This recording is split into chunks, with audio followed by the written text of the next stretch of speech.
구약성경 역대상 2장 말씀입니다.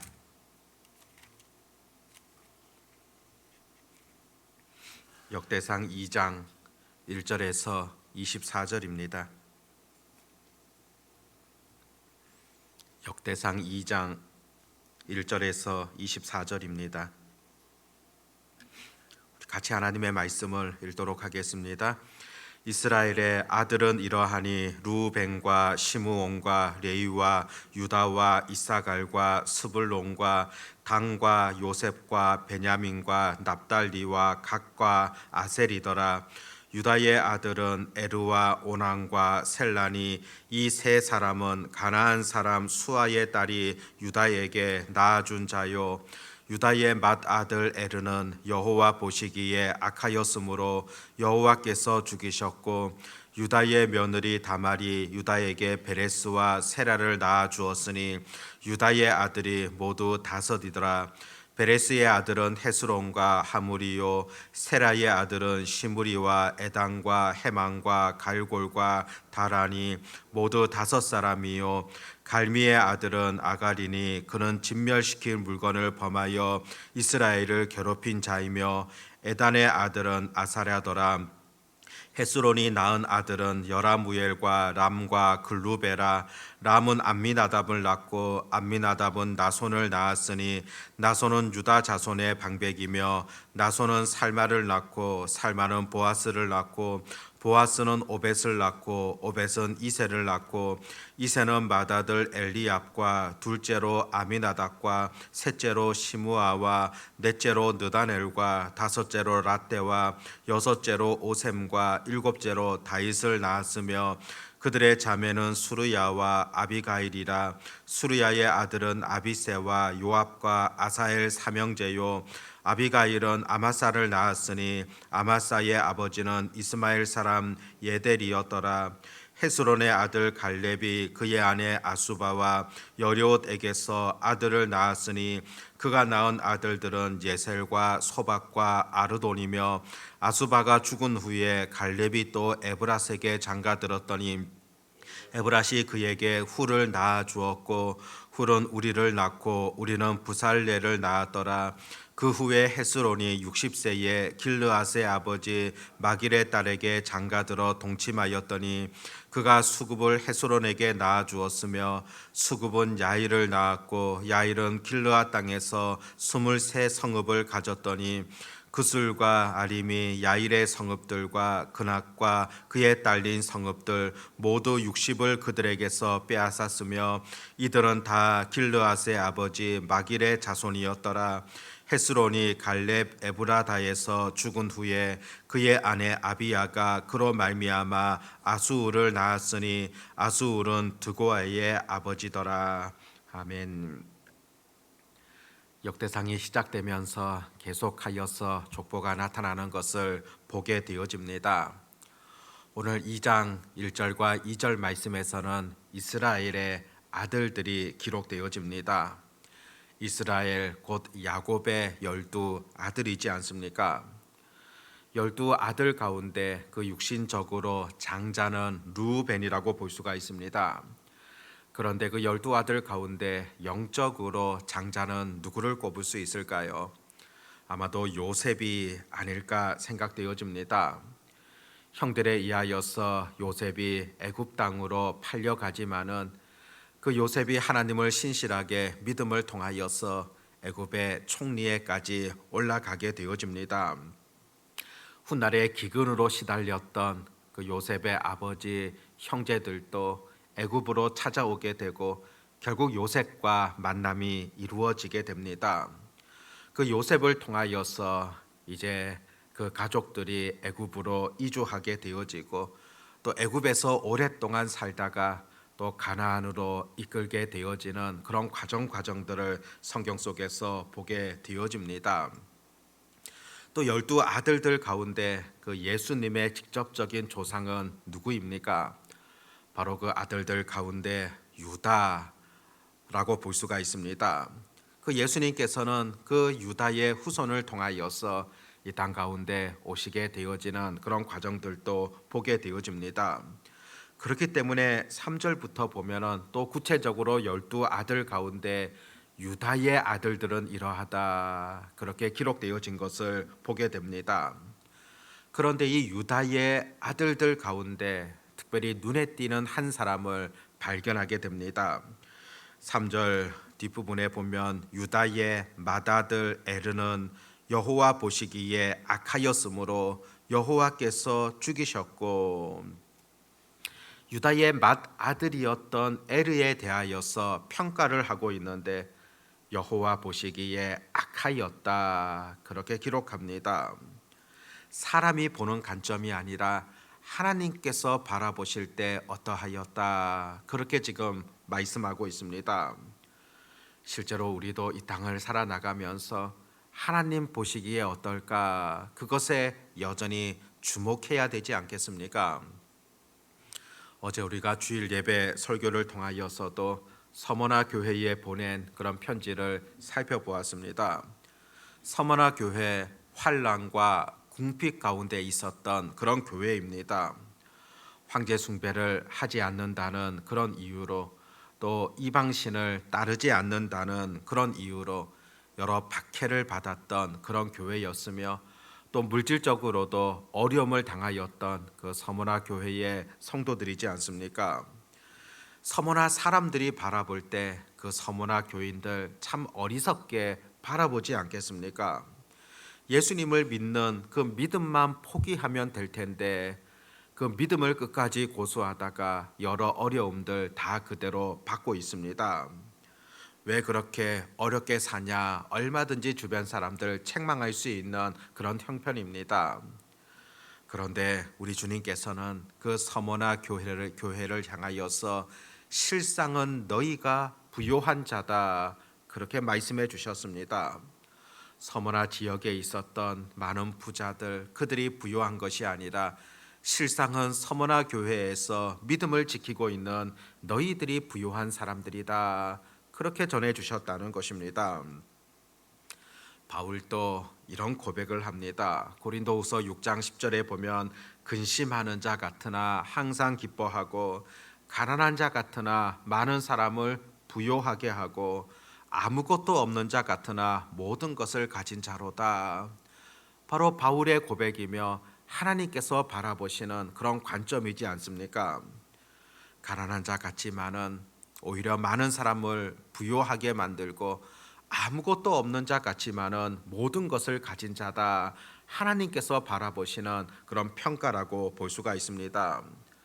사람들 보기에는 선하다 그렇게 평가할 수 있지만은 하나님 보실 때는 오히려 악하다고 그렇게 얼마든지 평가할 수 있다는 것입니다. 여전히 오늘 우리도 살아가면서 사람들이 보는 시각이 아니라 하나님께서 나를 어떻게 바라보시는가 그것이 정말 중요한 부분이지 않습니까? 구약 성경 말씀을 보면은 왕들에 대한 그런 평가를 할 때도 크게는 세 가지 평가를 하고 있습니다.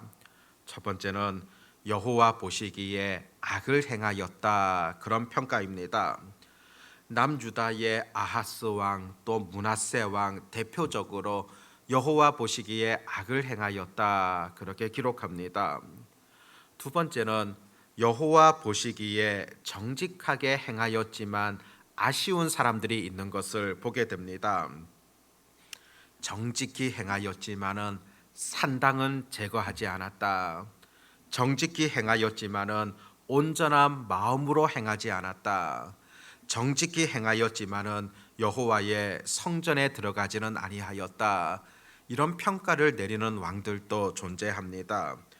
대표적으로 여호사밧이냐 또 아마샤 왕 또 요담 왕 같은 경우에는 그렇게 평가된 것을 보게 됩니다. 정직히 행하는 부분은 있지만은 좀 아쉬운 그런 왕의 평가지 않습니까? 세 번째는 여호와 앞에서 정직히 행하였다 그렇게 기록된 왕들입니다. 히스기야 왕이나 요시야 왕 같은 경우에는 여호와 앞에서 정직히 행했다 그렇게 성경은 기록하고 있습니다. 그런데 그 어떤 왕들보다도 가장 정직하게 행하였던 그 왕 누구였겠습니까? 바로 다윗이지 않습니까? 왕들의 정직을 말할 때는 늘 그 왕들의 조상이었던 다윗에 대한 언급들을 주로 살펴보게 됩니다.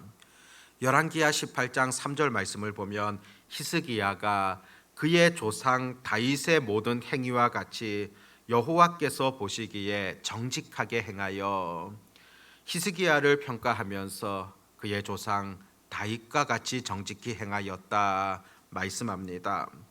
열왕기하 22장 2절에도 보면은 요시야가 여호와 보시기에 정직하게 행하여 그의 조상 다윗의 모든 길로 행하고 좌우로 치우치지 아니하였더라. 요시야 왕에 대한 평가도 그의 조상 다윗과 같이 이렇게 정직히 행하였다 기록하고 있는 것을 살펴보게 됩니다. 정직이라는 것, 바로 다윗과 같이 정직히 행하였다. 때로는 다윗과 같이 다윗은 정직히 행하였지만은 그 후대의 왕은 정직히 행하지 아니하였다. 그런 표현들도 많이 보게 되어집니다. 그 기준이 다윗이었다는 것을 분명 살펴보게 됩니다. 하나님 앞에서 정직히 행한다는 것 얼마나 중요한 부분이겠습니까? 이 정직이라는 것, 어떤 상황 속에서도 변치 않는다는 그런 의미를 가지고 있고, 그것은 바로 사람 앞에서나 하나님 앞에서 동일하게 행하고 있다는 것을 의미하고 있습니다. 모든 일들을 함에 있어서 하나님 앞에서 행하는 것과 같은 그런 삶을 살아가는 것, 바로 정직히 행한다, 그렇게 볼 수 있습니다. 우리들은 하나님 보시기에 어떠한가 주목해 보셔야 됩니다. 하나님께서 나를 바라보실 때, 하나님께서 나를 평가하실 때 정직히 행한다, 그렇게 말씀하시겠습니까? 우리가 주목하는 것은 보이는 것이 아니라 보이지 않는 것이며, 우리가 주목하는 것은 사람이 아니라 하나님께서 어떻게 바라보시는가, 그것을 여전히 주목하며 관심을 가져야 된다는 것입니다. 오늘 본문에 다윗에 대하여서도 간략하게 언급을 하고 있습니다. 다윗도 유다의 후손을 통하여서 오게 되어지는데 13절 말씀 보면 이새는 맏아들 엘리압과 둘째로 아미나답과 셋째로 시므야와 넷째로 느다넬과 다섯째로 рат대와 여섯째로 오셈과 일곱째로 다윗을 낳았으며, 이새의 아들들 가운데 일곱째로 다윗이 태어나게 되어지는 그런 내용이 기록되어집니다. 그런데 사무엘상 기록에 따른다면 이새의 아들 가운데 다윗은 여덟 번째다, 그렇게 기록된 것 또한 보게 되어집니다. 아마도 다윗의 형 가운데 한 사람이 영아기 때 사망했거나 아니면은 배다른 형제가 있었던 것으로 보여집니다. 그런 관점에서 사무엘서에서는 여덟째 아들로, 또 이 역대상에서는 일곱 번째로 그렇게 소개된 것이라 보여집니다. 고대 사회 속에서는 누구에게 택함을 받는다, 또 인정을 받는다, 그런 경우는 크게 두 가지입니다. 맏아들일 경우에, 태생적으로 장자로 태어날 경우에 그렇다고 볼 수 있고, 또 다른 하나는 아주 군사적인 능력, 탁월한 능력을 갖고 있을 때, 그때 바로 택함을 받는다거나 인정을 받게 되어지는 경우들을 볼 수가 있습니다. 사무엘이 하나님으로부터 이새의 아들들 가운데 왕이 될 것이다, 그런 말씀을 듣게 되어지고, 실제 이새의 집으로 찾아가서 그 아들들을 살펴보게 되어지는 그런 성경의 기록들을 볼 수가 있습니다.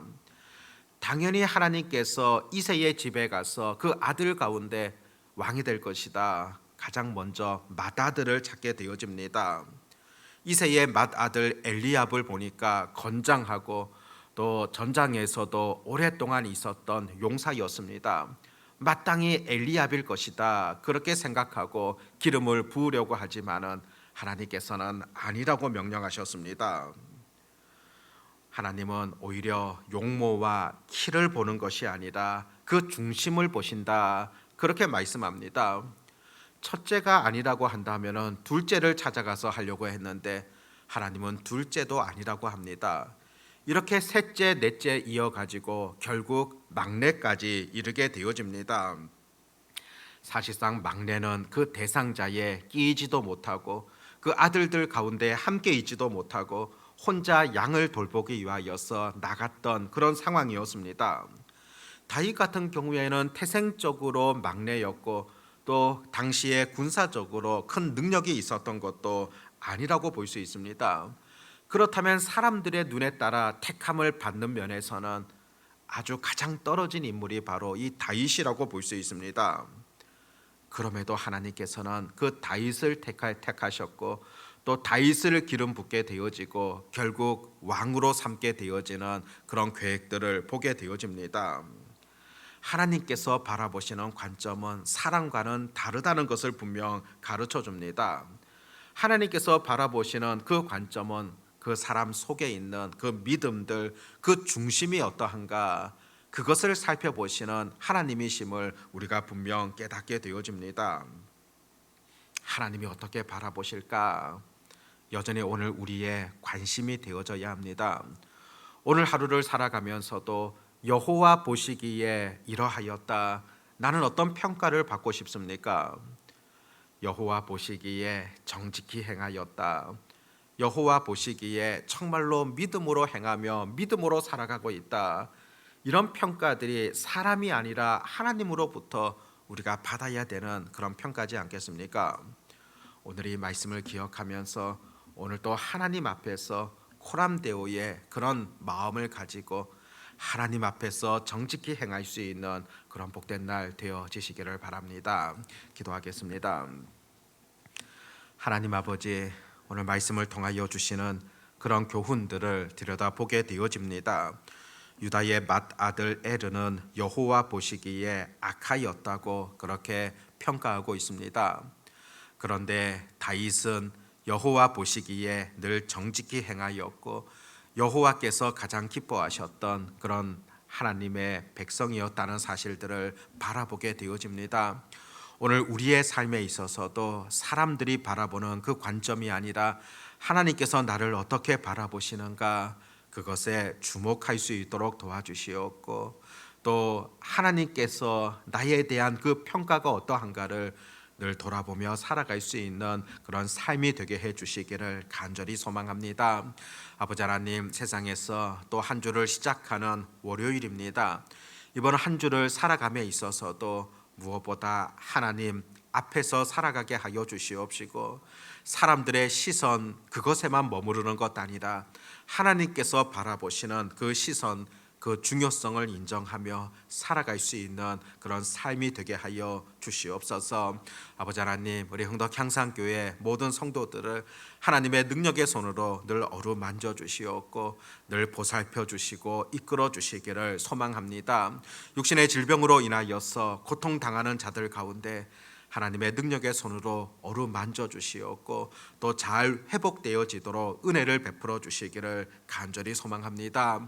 믿음이 없는 자들에게 더 주께로 나아갈 수 있는 믿음을 더하여 주시옵시고 어렵고 힘든 상황 속에서도 늘 하나님을 의지하는 그런 믿음으로 살아가도록 기도할 수 있는 주의 백성들이 되어지도록 하나님께서 이끌어 주시기를 소망하옵나이다. 오늘 또 기도하기 위하여 나온 모든 성도들 하나님께서 지켜주시옵시고 또 기도할 때 신비한 하나님의 놀라운 은혜를 체험하며 또 사람이 생각할 수 없었던 그런 길들이 잘 열려질 수 있도록 하나님께서 도와주시옵소서.